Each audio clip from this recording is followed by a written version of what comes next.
ভারতের গণতান্ত্রিক যুব ফেডারেশনের বামনগোলা লোকাল কমিটি সহ সারা ভারত ক্ষেত মজুর ইউনিয়ন ডাকে শিক্ষা ও কাজের দাবিতে লাগামহীন দুর্নীতির প্রতিবাদে বামনগোলা বিডিও অফিসে ডেপুটেশন। পাকুয়াহাট রবীন্দ্র মোড় থেকে ডিওয়াইএফআই সদস্যরা একটি র্যালি করে বামনগোলা বিডিও অফিসে উপস্থিত হন। ভারতের গণতান্ত্রিক যুব ফেডারেশনের 7 দফা দাবি ও সারা ভারত ক্ষেত মজুর ইউনিয়নের 13 দফা দাবি জানিয়ে বামনগোলা বিডিওর হাতে ডেপুটেশন তুলে দেন।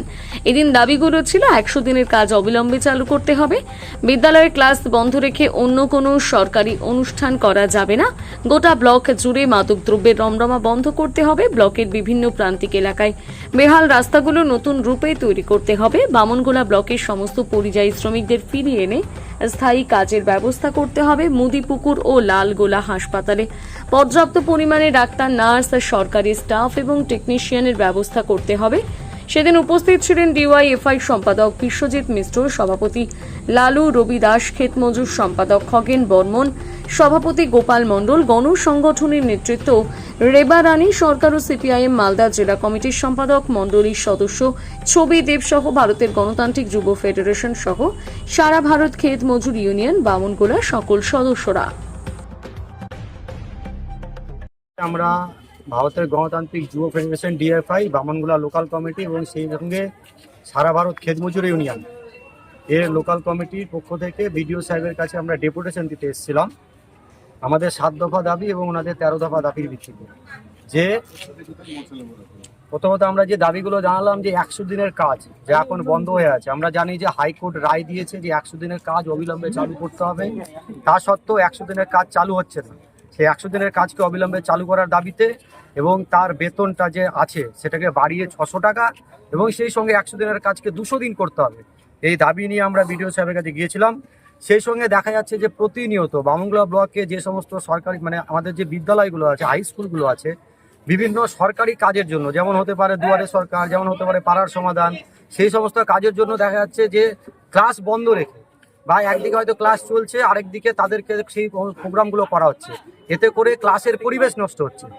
তাই আমরা বলছি যে স্কুল যখন চলবে, স্কুল চলাকালীন সময়ে এগুলো কোনো সরকারি বা প্রকল্প যাই হোক করা যাবে না। আপনারা ছুটির দিনে করুন, রবিবারে করুন, বা অন্য যেদিন ছুটি থাকবে স্কুল, যেদিন স্কুলে পড়াশোনা হবে না সেই দিন করতে হবে। স্কুল চলাকালীন সময়ে এই কাজগুলো করা যাবে না। গোটা বামনগোলা ব্লকে এই মুহূর্তে মাদক দ্রব্যের প্রচুর রমরমা কারবার চলছে। ছোট ছোট জেনারেশন স্কুলের বাচ্চাগুলো, যুবকরা, তারা মাদকের নেশায়, ড্রাগসের নেশায় পুরো আসক্ত হয়ে গেছে। সেইটাকে অবিলম্বে প্রশাসনকে দেখতে হবে এবং বন্ধ করতে হবে। সেই সঙ্গে দেখা যাচ্ছে যে বামনগোলা ব্লকে যত পরিযায়ী শ্রমিক আছে তাদেরকে অবিলম্বে ফিরিয়ে নিয়ে এসে তাদেরকে কাজের ব্যবস্থা করতে হবে। এবং আমাদের বামনগোলা ব্লকে যে প্রধান যে হসপিটাল মদিপুকুর হসপিটাল, সেই সঙ্গে লালাগোলা হসপিটাল, এইখানে চিকিৎসার ব্যবস্থার পরিকাঠামো খুবই খারাপ। ডাক্তারের অভাব, নার্সের অভাব, এমনকি ওখানে যারা সরকারি স্টাফ আছে, ডি গ্রুপের স্টাফ আছে, সেগুলো নেই। না থাকার দরুন সেখানে চিকিৎসা পাওয়া যাচ্ছে না। এমনকি সন্ধে লাগতে না লাগতেই যারা পেশেন্ট আছে তাদেরকে মালদায় রেফার করে দেওয়া হচ্ছে। আমরা বলছি এটা করা যাবে না, এখানে তাদেরকে সঠিক চিকিৎসা দেওয়ার ব্যবস্থা করতে হবে এবং আরও প্রচুর পরিমাণে ডাক্তার, নার্স এবং স্টাফ তাদেরকে এখানে মোতায়েন করতে হবে। গোটা মালদা জেলায় সম্ভবত শুধুমাত্র আমাদের মালদা এবং লালাগোলা রুটেই কোনো সরকারি বাস চলে না, এটা একটা কঠিন ব্যাপার। আমরা দাবি করেছি আমাদের মালদা টু লালাগোলা রুটে সরকারি বাস চালু করতে হবে এবং সেই সঙ্গে প্রতিনিয়ত ছাত্রদের সাথে বাসের মধ্যে কন্ডাক্টরদের একটা ভাড়া নিয়ে গন্ডগোল লেগে থাকে। যারা নতুন ছাত্র কলেজে ভর্তি হয়েছে, হয়তো আই কার্ড পায়নি, তারা তাদের পে স্লিপ দেখাচ্ছে কন্ডাক্টরকে, এবার কন্ডাক্টর সে পে স্লিপ মানছে না, তাদের সাথে একটা গন্ডগোল হচ্ছে, ছাত্ররা তাতে বিব্রত হচ্ছে। সেই বিষয়টাও দেখতে হবে যে এটা যেন বন্ধ করা যায়। এই সমস্ত দাবিগুলো নিয়ে এবং সেই সমস্ত ক্ষেত মজুরের দাবি, যেমন পান চাষি যারা আছে, পান চাষিকে পানটাকে আমাদের কৃষি পণ্যের মধ্যে নিয়ে আসতে হবে।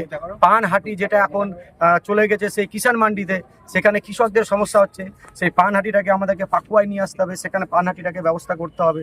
এবং সেই সঙ্গে হচ্ছে গিয়ে কৃষি কৃষি যেটা কৃষি ঋণ এবং সমবায়িকাগুলো থেকে যে যেটা সার আর কি কম দামে যেটা দেওয়া হতো, সেগুলো এখন বন্ধ করে দেওয়া হয়েছে, সেগুলোকে কৃষককে প্রদান করতে হবে। এই সমস্ত আরও দাবিগুলো নিয়ে আমরা আজকে বিডিও সাহেবের সাথে দেখা করেছিলাম। আপনার নাম ও পরিচয়? আমার নাম বিশ্বজিৎ মিশ্র, ডিএফআই বামনগোলা লোকাল কমিটির সম্পাদক।